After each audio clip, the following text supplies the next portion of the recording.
Bueno, buenos días a todos. Un placer estar acá compartiendo esta mañana. En los próximos 20 minutos vamos a repasar algunos conceptos con la intención de contestar la pregunta que nos propuso el comité científico, si el shock séptico es del manejo exclusivo del intensivista pediátrico. Para eso vamos a partir en este recorrido por la definición. La definición, por suerte, no siempre nos pasa que tenemos una definición hecha por consenso de expertos, una definición que fue publicada ya en el 2005 en la Pediatric Critical Care, donde nos habla, vamos a empezar como sepsis severa. La sepsis severa es una sepsis que está acompañada de disfunción cardiovascular o de distrés o de falla de dos órganos. Y después tenemos el shock séptico, donde el shock séptico es la sepsis con disfunción cardiovascular. Esto significa que el shock séptico está dentro de la sepsis severa. Esto es un tema de controversia porque se superponen las entidades. Tenemos la sepsis severa y el shock séptico. En ese mismo consenso se definieron cuáles eran los valores según los rangos etarios para definir el SIRS, la respuesta inflamatoria sistémica, y la definición que nos interesa en especial en esta charla es qué es la disfunción cardiovascular. Y ahí está definida como el paciente que, a pesar de haber recibido 40 mililitros por kilo en la primera hora de volumen, persiste hipotenso, o no está hipotenso, pero a expensas de inotrópicos, ya sea de dopamina más de 5 gamas o de cualquier otra dosis de vasopresor. Y otra de las opciones es que el paciente tenga signos clínicos de bajo volumen minuto.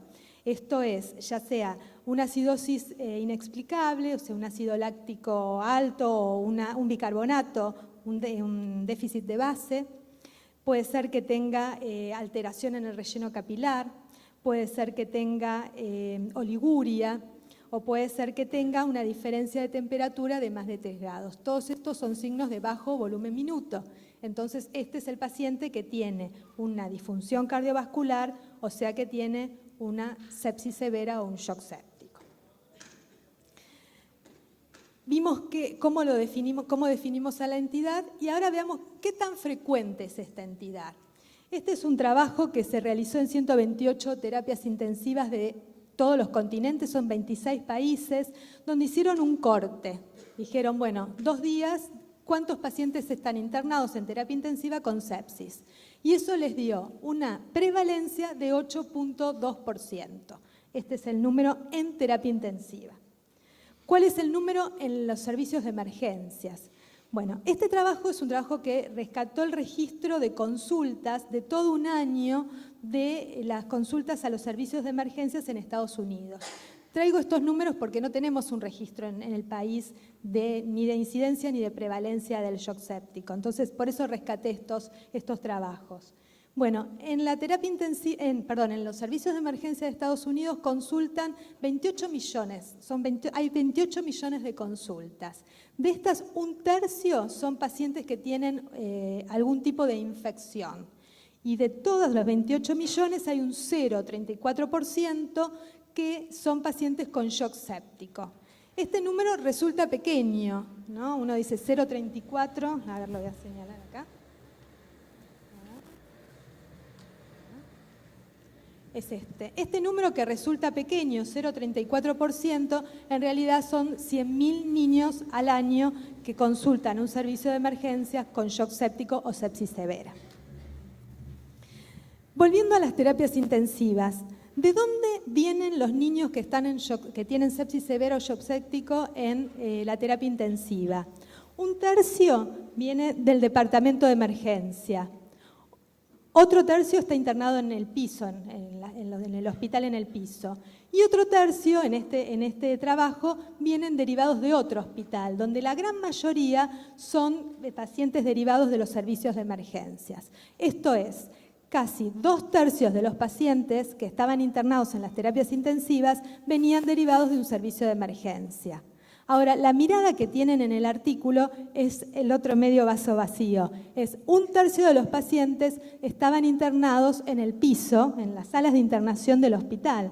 Esto es lo que les preocupa en el trabajo. ¿Y esto a causa de qué están tan preocupados? A causa de que en el piso de internación el tiempo de demora desde la indicación hasta que el paciente recibe el antibiótico es mucho mayor en relación al que estaba en el departamento de emergencias. Y esto fue asociado como un valor pronóstico independiente de mortalidad. Entonces, ¿qué pasó con la mortalidad en las terapias intensivas? En las terapias intensivas, el 25% de los pacientes con shock séptico se morían. Y si tomamos los pacientes que se mueren en terapia intensiva, 1 de cada 3 se muere por shock séptico o sepsis severa. Entonces tenemos una patología que por ahí en número no es tan prevalente, en mortalidad es muy importante, es muy significativa. ¿Qué vimos hasta acá? Vimos que el paciente tiene mucha mortalidad. ¿Y a qué está asociada esta mortalidad? ¿En qué va el pronóstico del paciente que llega con shock séptico? Va de la mano del reconocimiento temprano de la enfermedad. Decimos que el shock séptico en relación al pronóstico es tiempo sensible. En este trabajo ya publicado en el 2003, Hahn y Carcillo lograron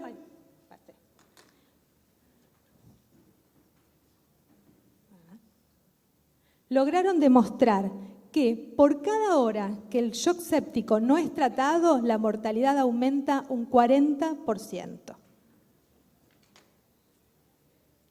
Este es otro trabajo, el de Carcillo ya es un trabajo desde el año 2003, este es un trabajo más reciente, del 2014, donde pudieron demostrar que aquellos pacientes a quienes se les administraba el antibiótico con una demora mayor a 3 horas, la mortalidad era muchísimo mayor y nuevamente acá es un factor pronóstico independiente de mortalidad. Entonces, vimos que aquel paciente que tiene demorado su tratamiento en líquidos o aquel paciente que tiene demorado su tratamiento antibiótico eran factores de riesgo de mortalidad. Entonces, podemos decir, como dice Carcillo, que el mayor efecto de la reanimación del paciente con shock séptico se logra en el departamento de emergencias. Es esa la ocasión para cambiar el pronóstico del paciente que ingresa con shock séptico. Es ahí donde definimos el pronóstico de estos pacientes. Este es otro trabajo también de Carcillo que hicieron en las terapias intensivas. Ellos analizaron los pacientes que eran derivados de otros hospitales, de hospitales de la comunidad que no tenían complejidad, ¿qué pasaba con esos pacientes en cuanto al pronóstico? Entonces, vieron varias cosas muy interesantes. Una es cómo era la mortalidad en general según en qué momento habían sido tratados los pacientes. Si se habían tratado cuando recién solamente tenían taquicárdica, era un tipo de mortalidad. En cambio, cuando el paciente se trataba, cuando ya estaba hipotenso y con alteración del relleno capilar, la mortalidad era muchísimo más alta. O sea, acá en esto va el tiempo, desde el inicio del shock séptico, acá podríamos decir de la sepsis severa o shock séptico, hasta este momento donde es una progresión de la enfermedad, la mortalidad cambia un montón. Pero además, ¿qué otra cosa cambia la mortalidad? Cuando comparamos los pacientes que llegaron a la terapia intensiva con el shock con tratado, ya revertido el shock, versus el que no estaba revertido. O sea, este es el paciente que llegó y se derivó, y este es el paciente que llegó y se derivó, y este es el paciente que llegó, se estabilizó, se reanimó y después se derivó. Acá hay una gran diferencia. Esto es un trabajo muy importante en cuanto a eso. Entonces, el reconocimiento de los signos y síntomas de SIRS en el contexto de una infección hace que alertarnos a reconocer el paciente en shock séptico. ¿Con qué datos yo puedo reconocer que el paciente está en esta situación de sepsis severa? Este es un trabajo que realizaron el grupo de emergencias de la Academia Americana de Pediatría junto con el grupo canadiense. Hicieron una encuesta y preguntaron a los pediatras con qué signos reconocían al shock séptico y a la sepsis severa. Bueno, ellos vieron que el principal signo para reconocer el shock séptico es la taquicardia, ¿sí? Seguido, a ver que yo no se ve bien, sí, seguido de la alteración del sensorio, seguido de la alteración del relleno capilar y seguido de la alteración de la curva térmica, hipotermia o hipertermia. Con esos datos es con lo que la mayoría de los médicos alcanza para reconocer. Hay más datos, pero estos son los principales datos. En ese mismo trabajo se les preguntó con qué datos de laboratorio reconocían a los pacientes en sepsis severa. Y estos eran un hemograma, un láctico y alteración de la función renal. Estos eran los principales signos o los principales laboratorios con los que se reconocía el shock séptico. ¿Y con qué signos hacían la evaluación del paciente luego de la reanimación? Frecuencia cardíaca, alteración del sensorio, presión arterial y relleno capilar. Estamos hablando de que todos estos signos pueden ser reconocidos o pueden ser evaluados en un servicio de emergencias o en una sala de internación de un hospital, porque son signos clínicos, no estamos hablando de complejidad. La otra pregunta que me hacía yo a la hora de responder la pregunta original de la charla ¿es una prioridad el traslado a una terapia intensiva? Uno sabe que en el trauma es muy importante el tiempo en que llega el paciente a la terapia intensiva. ¿Pasa lo mismo en un shock séptico? Bueno, en este trabajo que ya vimos de Carcillo, acá podemos ver cuál era la mortalidad nuevamente en el shock que estaba revertido al ingreso versus el paciente que no estaba revertido. Esta es la conclusión que nos dice Carcillo. La reanimación agresiva inmediata del niño con shock séptico es la primera prioridad, más que demorar en el traslado del paciente a un centro pediátrico. Nosotros tenemos que actuar primero, revertir el shock y después estar viendo cómo derivo al paciente, a dónde lo derivo. Pero somos los que lo estamos viendo, lo recibimos, los que tenemos la mayor herramienta. Otra de las preguntas que me hacía es, bueno, después vamos a ver el tratamiento, la necesidad de inotrópicos. ¿Necesito una vía central? Porque a lo mejor yo estoy en una guardia donde no tengo un catéter central, no soy un terapista, no sé colocar un catéter. ¿Necesito eso para empezar a tratarlo? Bueno, en este otro trabajo, los inotrópicos, ya Carcillo también nos dice, los inotrópicos pueden ser administrados a través de una vena periférica, por supuesto también a través de una intraósea o de un acceso central, pero podemos administrar inotrópicos a través de una vía periférica. Esta es una recomendación, una recomendación de cómo es el soporte hemodinámico del paciente pediátrico en shock séptico. Si ustedes ven con solo mirar el abstract, la conclusión, o sea, una de las referencias que hacen ellos es que esta recomendación está hablando de la colocación de inotrópicos en forma temprana por una vía periférica. Esto entonces significa que no debemos esperar al terapista que le coloque una vía central para colocar un inotrópico si el paciente lo requiere. Podemos hacerlo, debemos hacerlo tempranamente y si tenemos solo una vía periférica, será por la vía periférica. Bueno, evaluemos un poquito del tratamiento. Hasta acá vimos un poquito lo global en cuanto a pronóstico. ¿Qué pasa con el tratamiento? Para ello uno siempre recurre a lo que es la campaña de Sobreviviendo a la Sepsis, que es una entidad conformada por la Sociedad Americana y Europea de Cuidados Críticos, donde han hecho todas las recomendaciones, o sea, un consenso internacional para el tratamiento del shock séptico. Esto está publicado, es una recomendación del año 2012, publicada en el 2013, que tiene su especificidad en lo pediátrico. Tiene un apartado donde habla especialmente de lo pediátrico, con un montón de ítems detallados de cómo es el tratamiento. Veamos cada uno rápidamente. Lo más importante, la reanimación inicial con la administración de oxígeno, un acceso vascular, ya hablamos, puede ser periférico, y objetivos terapéuticos. Veamos los objetivos terapéuticos. Relleno capilar menor de 2 segundos, diuresis de 1 mililitro por kilo hora, tensión arterial normal para la edad, pulsos centrales y periféricos normales e iguales, sensorio normal, extremidades calientes. Hasta acá son todos objetivos clínicos que podemos hacer en cualquier lado solamente con estar sentados al lado del paciente. Después, bueno, existe la saturación venosa central, el índice cardíaco, que también lo podemos inferir clínicamente. Entonces, hasta acá la reanimación inicial no tiene ninguna necesidad de un terapista, solamente un buen pediatra. Seguir los algoritmos de PALS y evaluar el shock en todo paciente en shock refractario, neumotórax, taponamiento cardíaco y emergencias endocrinológicas como la insuficiencia suprarrenal.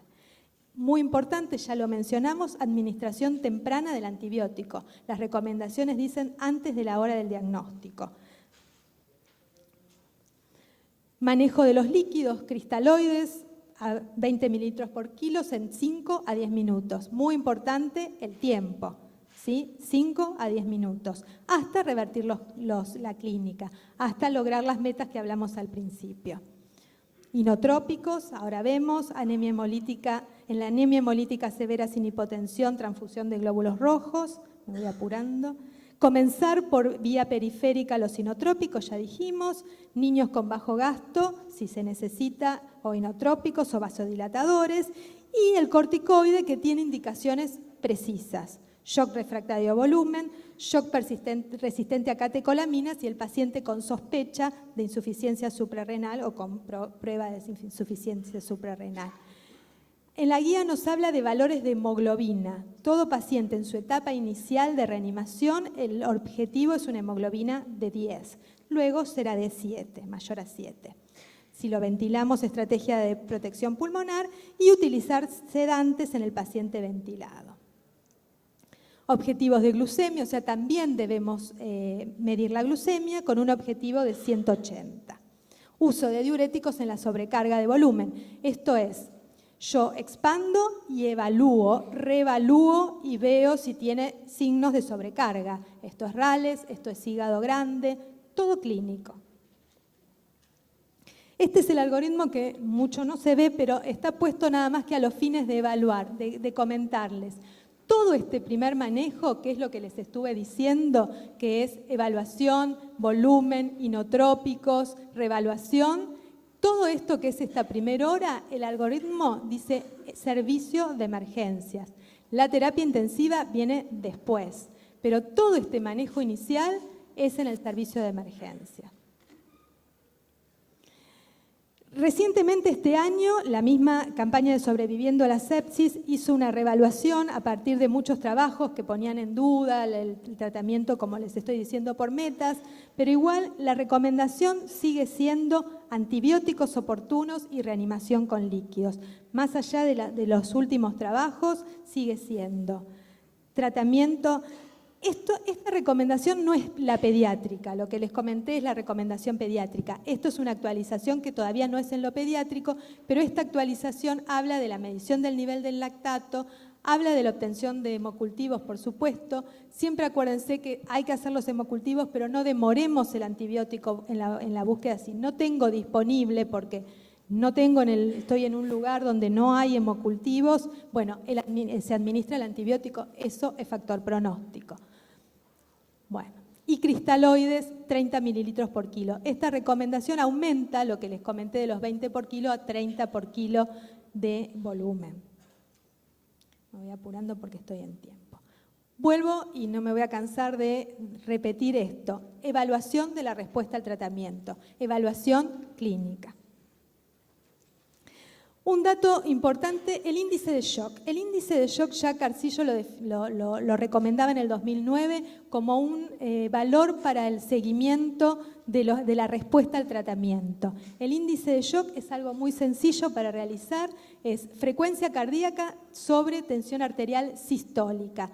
Este índice de shock nos permite uno tiene un resultado al inicio, expande al paciente y lo vuelve a medir y nos permite evaluar si realmente la respuesta es buena al volumen. Este índice de shock también es un factor pronóstico cuando el valor es más de 1 en el servicio de emergencia y a medida que disminuye me está hablando de una buena respuesta. Existe un índice de shock ajustado a las edades Este es un trabajo reciente, pero está hecho más que nada en el trauma. Y este es un índice de shock que está relacionado con la sepsis severa, con el paciente séptico. Fíjense que acá tienen los valores, que significa que por arriba de este valor el paciente es un paciente de riesgo. Entonces es un paciente de riesgo que yo tengo que seguir muy de cerca. Entonces, el índice de shock como respuesta al tratamiento y como factor pronóstico de mortalidad. Bueno, acá están los valores. Errores frecuentes. Este es un trabajo muy interesante donde dice que el 76% de las muertes por shock séptico se debe a cuidados subóptimos. ¿De quién? 33% por demoras de los padres en consultar. Esto nos significará que debemos enseñar a hacer campañas de educación sobre el shock séptico. La bronquiolitis, uno va a cualquier servicio de emergencia y ve mensajes a los padres del paciente con bronquiolitis, cómo detectarla. No tenemos eso en relación al shock séptico. Entonces, esto es un trabajo de los pediatras que están en la comunidad, trabajando con la comunidad. 38% demoras del médico en el tratamiento. Esta es nuestra responsabilidad también. 24% insuficientes en volumen, 38% subestimación de la gravedad. Entonces, hay mucho por hacer. Tenemos alta mortalidad, pero mucho por hacer. Está en nuestras manos disminuir la mortalidad del shock séptico. Conclusiones. El tratamiento, este es otro trabajo de los departamentos de emergencia. Ellos dicen, el tratamiento exitoso del shock séptico no puede comenzar en la terapia intensiva, en los pacientes que ingresan a un servicio de emergencia. Debe comenzar en el momento del triage en el servicio de emergencia. Deben ser reconocidos al ingreso, el reconocimiento temprano mejora la sobrevida, los objetivos son tiempo sensible, volvemos, relleno capilar, tensión arterial, índice de shock, y esto depende fundamentalmente de nuestro entrenamiento. Esto permite que lo reconozcamos tempranamente, lo tratemos tempranamente y cambiemos el pronóstico de nuestro paciente. Muchas gracias.